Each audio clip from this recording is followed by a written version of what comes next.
Okay. So basically what we're doing is looking at resveratrol and the effects of resveratrol on lifespan.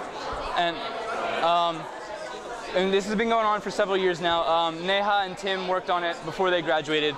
And so resveratrol has been said to extend lifespan in all kinds of species, mammals, all kinds of mammals, humans, yeast, flies, worms, all kinds of stuff.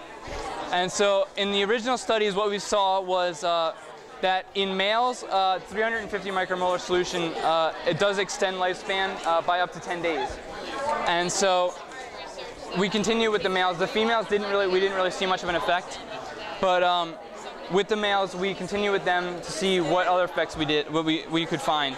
And so in a later study, we looked at another lifespan study of the same thing, and again, we didn't see much of an effect with the females.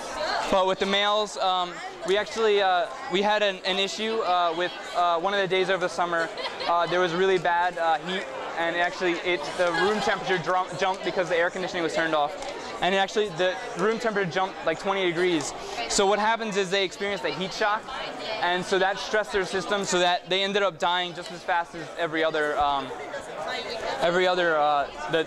solution concentration.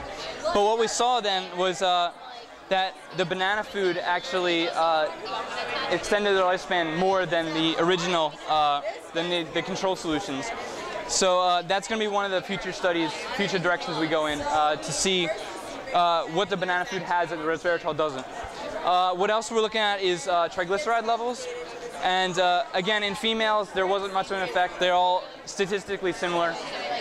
But in males, the 7 days and 21 days were also statistically similar. But in 42 days, what we saw was the 100, 350, and the banana food all lowered the triglyceride levels by a great amount compared to the control, which we want to kind of see why it has those effects, but it doesn't have the stress resistance that the banana food does. And that's going to be one of our future directions for this study. And I guess that's it, really.